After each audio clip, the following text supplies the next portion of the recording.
Hello friends, this is Sharon and I've got my Bernadette here for you to have something cute to look at. I have a topic and it's regarding what you're going to need in order to start your first reborn doll. I have done several of these in the past, but this one is going to be kind of in list form and you might want to take notes. Yeah, I tried to remember every single thing. So here we go. The steps involved in reborning your first doll. First thing you want to do is you want to decide whether you want to use air dry paints or Genesis heat set paints. Acrylic paints are the only air dry paints that I've ever used, so they are the ones that I'm going to discuss in this video. So what you'll need if you decide on the air dry paints, in my experience, is Folk Art acrylic paints that say matte on them, M-A-T-T-E. Folk Art glass and tile medium, which is the ingredient that makes the paints stick to the vinyl, and distilled water. And if you want to use Genesis heat set paints, you will need the paints and the odorless thinner. I use Mona Lisa brand, available at Michael's. You're going to need a portable oven. I don't recommend baking in your kitchen oven. Genesis heat set paints need to be baked. I use a New Wave convection oven with an extender ring.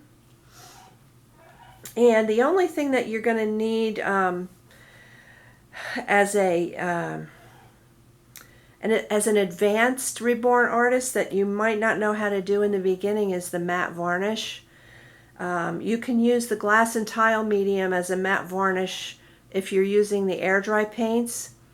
And if you're using the Genesis paints, they make matte varnish, which I recommend mixing with Genesis thinning medium in order to make it a little bit easier to apply. So that's kind of the trickiest part of reborning for beginners, is the matte varnish, which is used to make the doll stay matte and less shiny.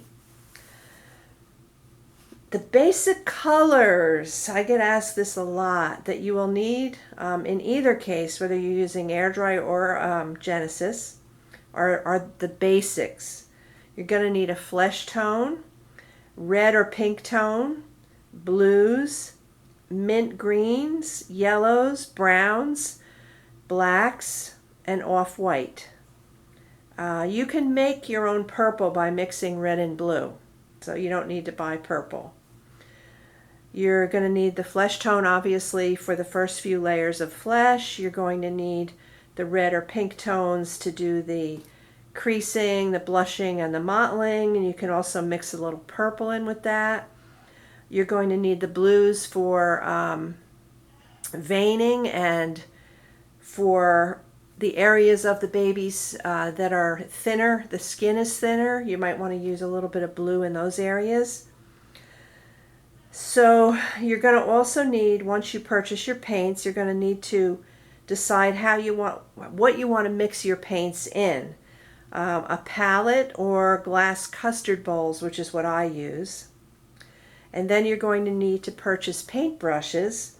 You're going to need a 1/2-inch mop brush, a soft creasing brush, and a script liner for fine details. You are also going to need wood craft sticks for taking the paint out of the jar, cosmetic sponge wedges without vitamin E for application, a tweezer for plucking holes in the wedge for the mottling layer. Absolutely going to need good lighting. You can use a spotlight, a desk light, an overhead light, but just make sure you're working the best. It would be right in front of a daylight window with plenty of daylight. You're going to need plenty of paper towels and a surface that you don't mind getting dirty, like a pet wee-wee pad works really good, or a plastic disposable tablecloth works really good, or even placemats that you don't care about. You're going to need thin cable ties to assemble your doll. You're going to need cuticle nippers to clip the cable ties once they're on the doll.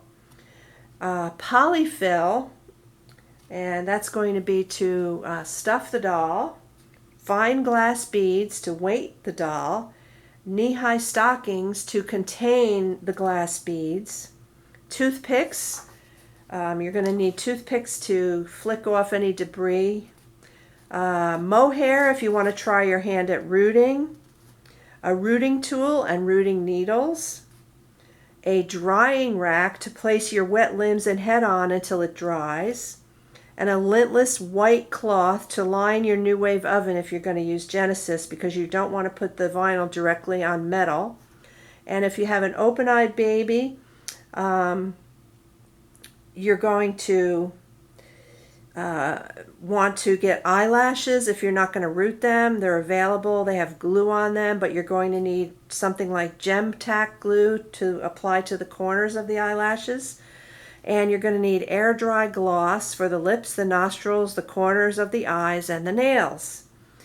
And then you're going to select your kit. You're going to purchase your kit. Make sure that you get the recommended cloth body for it, and make sure you purchase the correct eyes for it for open-eyed kits. And I don't use plugs or rings. I find them unnecessary. So that's the basics. My battery is flashing, so I'm going to end this. That's a quick list of what you're going to need to reborn your first reborn doll. And I hope this has been helpful. And if you have questions, please enter them in the comments section. See you later. Bye.